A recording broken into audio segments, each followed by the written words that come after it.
नमस्कार। इस खास विश्लेषण में स्वागत है। आज हम एक ऐसे सफर पर निकलने वाले हैं जो कुछ 100 या 1000 साल नहीं बल्कि लाखों साल पुराना है। भारत का इतिहास वास्तव में उतना ही प्राचीन है जितना खुद मानव जाति का वजूद। सोचिए जरा, ये कितनी विशाल, रहस्यमयी और अद्भुत कहानी है। तो चलिए इस अटूट कालखंड को जरा करीब से समझते हैं। वैसे पंडित जवाहरलाल नेहरू जी ने एक बहुत ही कमाल की बात कही थी कि भारतीय इतिहास की विशेषता है कि वो खुद को तलाशने की सतत प्रक्रिया में लगा रहता है और समय के साथ लगातार आगे बढ़ता रहता है। मतलब ये कोई रुकी हुई या खत्म हो चुकी कहानी नहीं है। ये एक निरंतर चलने वाली यात्रा है जिसे समझना किसी बड़े रहस्य को सुलझाने से कम नहीं लगता। इस पूरे सफर को आसानी से समझने के लिए हमने इसे मुख्य रूप से 6 पड़ावों में बांटा है। प्रागैतिहासिक भारत से शुरू करके सिंधु घाटी, महाजनपद, गुप्त और मुगल काल से होते हुए हम ब्रिटिश राज और आज़ादी तक की बात करेंगे। तो चलिए पहले पड़ाव से शुरुआत करते हैं। प्रागैतिहासिक भारत यानी बिल्कुल शुरुआती दौर। अब प्रागैतिहासिक काल वह समय है जब इंसान ने लिखना पढ़ना नहीं सीखा था, कोई भाषा या साहित्य मौजूद नहीं था। तो फिर हमें इसके बारे में पता कैसे चला? सिर्फ और सिर्फ जीवाश्मों और पत्थरों के औजारों से। और ये आंकड़ा देखिए, पूरे 5 लाख साल। मध्य प्रदेश की नर्मदा घाटी में मिले नर्मदा मानव के जीवाश्म ये साबित करते हैं कि आज से 5 लाख साल पहले भी इस उपमहाद्वीप में इंसान मौजूद थे। और तो और पाकिस्तान के रिवाज क्षेत्र में करीब 2 लाख साल पुराने पत्थर के औजार भी मिले हैं। है ना हैरानी की बात? जैसे जैसे पाषाण युग यानी स्टोन एज आगे बढ़ा, इंसान भी विकसित हुआ।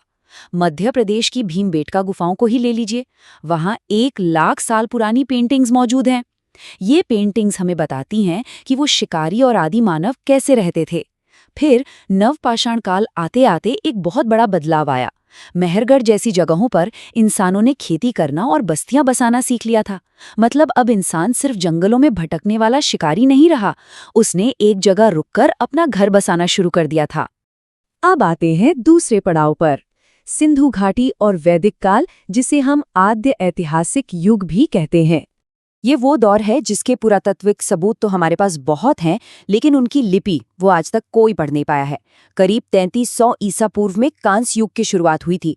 इन लोगों ने तांबे और रांगे को मिलाकर कांसा बनाना सीख लिया था।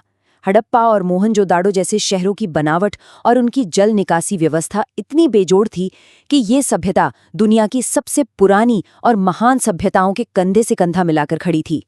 लेकिन 1900 ईसा पूर्व आते आते हड़प्पा सभ्यता का पतन होने लगा और वहीं से वैदिक काल की शुरुआत मानी जाती है।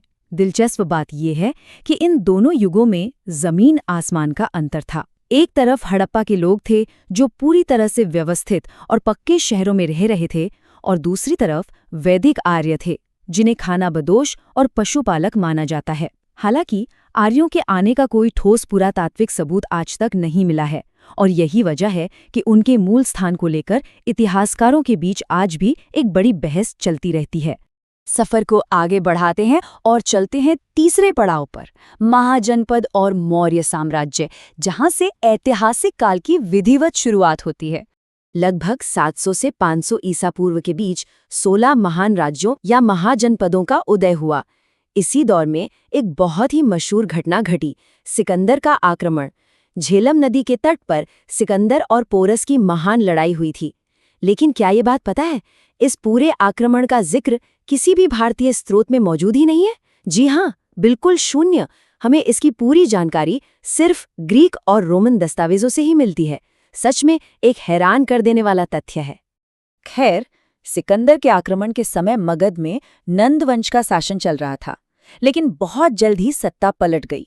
322 ईसा पूर्व में चंद्रगुप्त मौर्य ने नंदों को हराकर एक नए और बेहद शक्तिशाली मौर्य साम्राज्य की नींव रखी। मगध, जो कभी छोटा सा राज्य था, वो महान सम्राट अशोक के समय तक लगभग पूरे देश में फैल चुका था। अफगानिस्तान से लेकर दक्षिण भारत तक ये भारत का पहला सच में देशव्यापी साम्राज्य था। मौर्य साम्राज्य गिरा तो शुंग वंश आया, और इसी समय मध्य एशिया से कई बाहरी आक्रमण भी शुरू हो गए। इंडो ग्रीक और फिर कुषाण राजवंश स्थापित हुए। कुषाणों में सबसे महान राजा कनिष्क हुए, और उनके शासनकाल की सबसे खास बात थी उनके द्वारा जारी किए गए शानदार सोने के सिक्के। और ध्यान देने वाली बात यह है कि ठीक उसी समय दक्षिण भारत में चोल, चेर और पांड्य जैसे शक्तिशाली साम्राज्य अपने बिल्कुल चरम पर थे। अब बढ़ते हैं चौथे हिस्से की तरफ, गुप्त काल से मध्यकालीन भारत। चौथी शताब्दी यानी वर्ष 320 ईस्वी के आसपास गुप्त साम्राज्य की स्थापना हुई। इसे अक्सर उत्तर भारत का स्वर्णिम युग कहा जाता है। समुद्रगुप्त ने इस साम्राज्य का जबरदस्त विस्तार किया था, लेकिन 520 ईस्वी तक आते आते मध्य एशिया से हूणों के लगातार और तेज हमलों ने इस शक्तिशाली साम्राज्य की जड़ें हिला दी और ये ढहने लगा।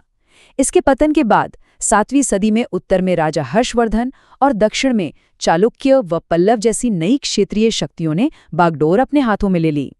8वीं से 10वीं शताब्दी का समय बड़े त्रिपक्षीय संघर्षों का गवाह बना।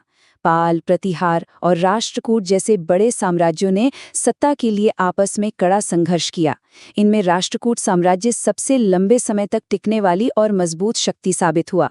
वैसे यही वो अहम समय भी था जब पूरे भारत में कई बहादुर राजपूत राज्यों का बहुत तेजी से उदय हो रहा था।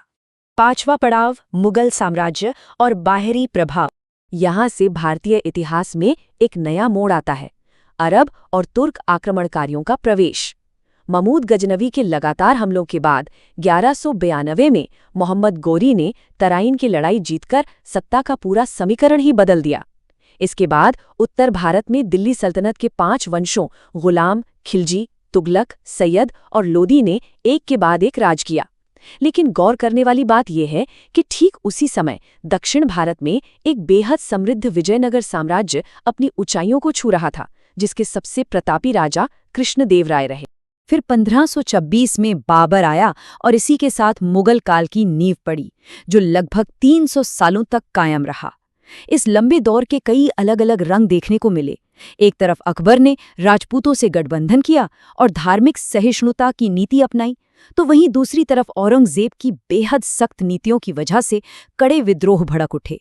और देखते ही देखते दक्कन में एक प्रचंड मराठा शक्ति का उदय हुआ, जिसने अंततः इस विशाल मुगल सत्ता को कमजोर करके रख दिया। और अब आते हैं छठे और अंतिम पड़ाव पर, ब्रिटिश राज और भारतीय स्वतंत्रता संग्राम। मुगलों के कमजोर होने का फायदा उठाकर यूरोपीय व्यापारिक कंपनियों ने समुद्री रास्तों से भारत में अपने पैर जमाने शुरू कर दिए थे। प्लासी के युद्ध के बाद अंग्रेजों का पूरी तरह से प्रभुत्व स्थापित हो गया, लेकिन ये विदेशी कब्जा इतना आसान नहीं था। 1857 की क्रांति ने पूरे देश को झकझोर कर रख दिया। इसे भारत का पहला बड़ा स्वतंत्रता संग्राम माना जाता है। भले ही इसे सैन्य बल से दबा दिया गया, लेकिन इसके परिणाम बहुत गहरे रहे। इसने बचे खुचे मुगल शासन को हमेशा के लिए खत्म कर दिया और भारत की पूरी लगाम सीधे ब्रिटिश क्राउन के हाथों में चली गई। 20वीं सदी आते आते आज़ादी की ये लड़ाई कई मोर्चों पर एक साथ तेज हो गई। पूरा संघर्ष मुख्य रूप से 3 अलग अलग धाराओं में आगे बढ़ रहा था। महात्मा गांधी के नेतृत्व में बड़े पैमाने पर अहिंसक आंदोलन हो रहे थे। दूसरी तरफ भगत सिंह जैसे युवाओं ने अपनी जान पर खेलकर क्रांतिकारी रास्ते को चुना था, और सुभाष चंद्र बोस ने तो अपनी खुद की सेना बनाकर सीधा सशस्त्र संघर्ष ही छेड़ दिया था। तरीके भले ही सबके बिल्कुल अलग थे, लेकिन मंजिल सिर्फ एक ही थी, आज़ादी। इतने लंबे संघर्ष, अनगिनत बलिदानों और कड़ी तपस्या के बाद आखिरकार 15 अगस्त 1947 को वो आज़ादी मिल ही गई। लेकिन सच कहें तो ये जीत एक बहुत ही खट्टी मीठी सच्चाई लेकर आई। धार्मिक कट्टरता इस कदर बढ़ चुकी थी कि देश का एक बेहद दर्दनाक विभाजन देखना पड़ा। इतिहास के पन्नों में ये दिन एक ही समय पर जश्न और गहरे शोक दोनों का प्रतीक बन गया।